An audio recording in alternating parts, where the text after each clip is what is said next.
This is part 3 of the video on Algebra 1 with ALEKS, and what I'm going to do with this video is talk about how to learn with ALEKS. So here's an example of an ALEKS Pi for a student that has learned or mastered 170 of the 225 topics. You need 200 topics to get a C in the class, so this person's getting close. So ALEKS topics are broken up into groups. Arithmetic, readiness, real numbers are what we call prerequisite skills or foundational skills. And then we start in on an algebra concept, so linear algebra, inequalities, functions and lines, and so on. And you go all the way through. So this student has done a good job because what they've focused on first is learning the foundational skills that open up and make these problems available to you. And it's important to note that the arithmetic readiness, the real numbers, and some of the linear functions, these are the things that will be on the KC test in March. So if you've learned these things, you should have a good chance of passing the KC test. So what's the procedure to learn? So the first step is to select the problem. You do that a lot. So it's best to work clockwise. It's like I just mentioned, it's best to work this way. If you know this stuff, then these things will go faster. One of the big things you got to look out for is don't waste time looking for easy problems. Sometimes a student will go over and look at some of these like fraction or decimal problems or something and go, oh, those, I don't want to do those. And you start looking for easy problems over here. That really, from what I've seen, most students that do that end up wasting lots and lots of their time. Let's face it, we're here because we don't know. We're here because we have to learn. So we really need to go through that learning process. So it's better to get a few topics done every day that are new and that you learn than to just spend all your time looking for things you already know. Okay, so step 2, once you pick something out, show your work. This is why you have a notebook. It should always be out. It's the first thing you get out at the beginning of the day. It's okay to use mental math on some of the what you think are very simple, easy problems, but that's only going to be about 10% of the problems. Most of the problems are much harder, and if you try to do everything mental math, trust me, it just won't work, and you'll end up slowing down and being very frustrated. Write neatly in your notebook. That's really important. Sometimes mistakes just happen if you write sloppy. Work down when you have equations. I'll show you how to do that, but work down and try to be as neat as you can. And keep your notebook organized because you can use it. You can use it on tests. Okay, the explain mode. So use it. Read over examples the best you can. So this is when you've either tried a problem and you didn't get it right, or you don't understand how to do the problem right at the beginning. Go to the explain mode and read over it the best you can.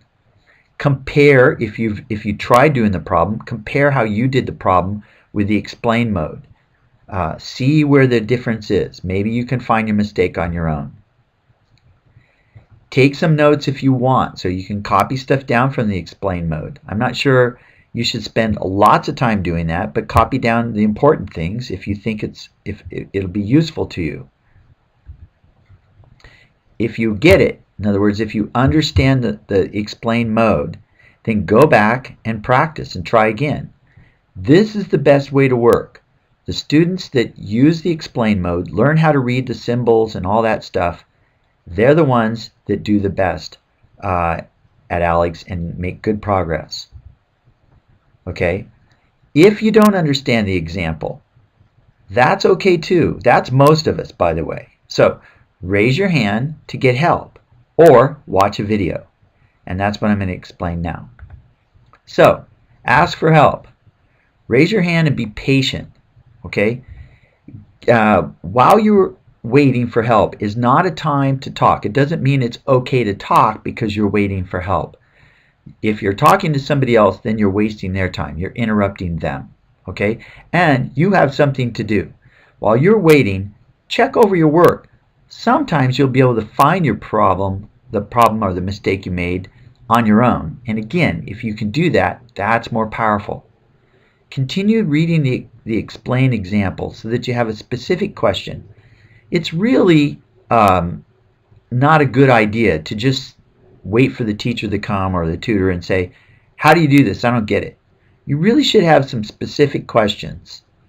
So ask yourself while you're waiting, what part, it says to, but it should say do, what part do I not understand?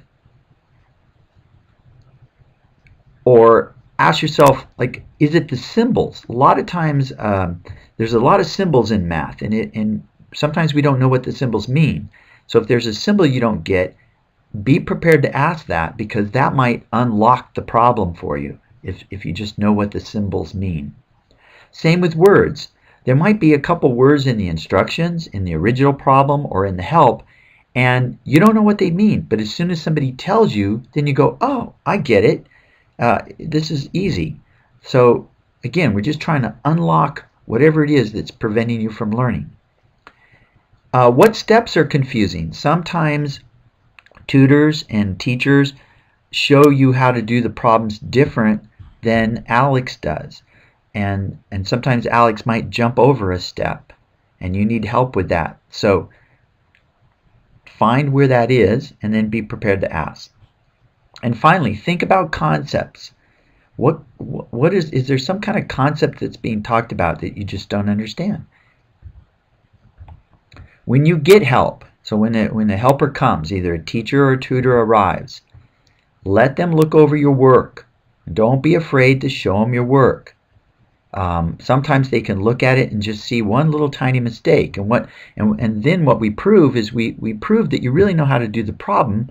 It's just there's a little tiny mistake there. You dropped a negative sign, or you didn't multiply something right, but you really do know how to do it. So show your work. Describe to the tutor or teacher what you do not understand about the explain mode. So just like I was saying, point to them, say, I don't get this symbol, or what does this word mean, or how did they do this step? I don't get what that means. Or why is this picture here? What's this picture all about?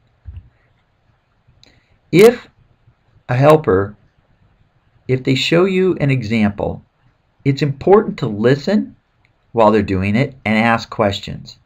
Don't just nod your head and go, okay, okay. It's really important while they're showing you and they're helping you, don't let them do or say something that you do not understand. If they cancel something and you don't know why they canceled, ask. If they use a symbol, ask what that means.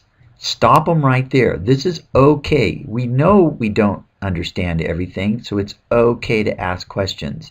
The worst thing we want to do is help you and then walk away thinking that you understand, when reality is you still don't understand. That would not be good use of anybody's time.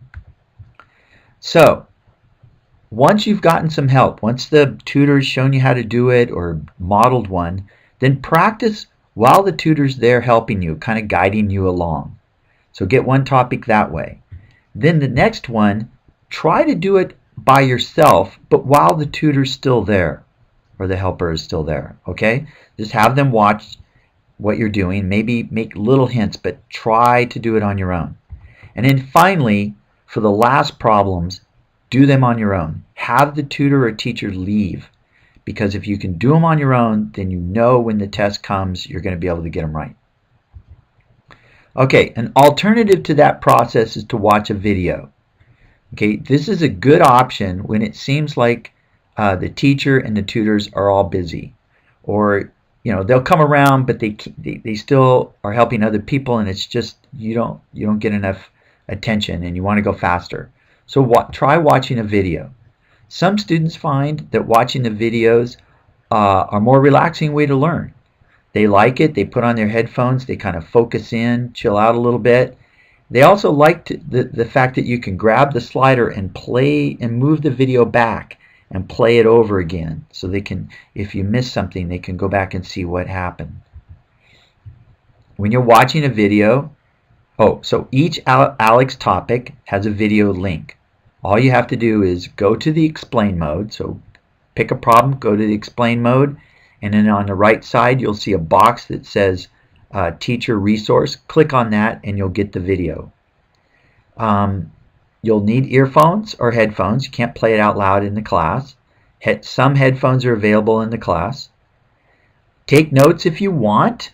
You have to decide how you learn. Sometimes it's best just to watch and think. Other times it's good to take a few notes.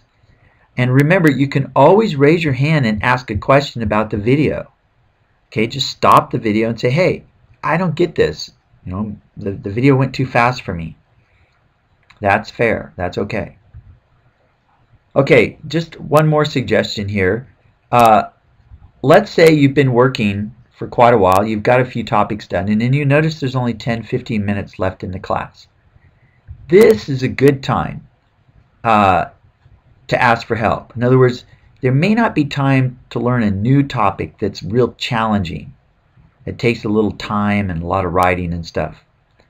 But you still want to get one more, right? So ask your teacher to pick one out for you. A lot of times the teacher is very familiar with the topics, and they can see where you're at, and they can just kind of go over and go, oh, do this one. And they can just show you a little bit of help. With just a little bit of help, you'll be able to go, oh yeah, I can do that. And then you can knock one more out before the class ends. That's the time to look for easy ones, at the end of the class, in my opinion. Okay, that's the end of this video. Thanks for watching.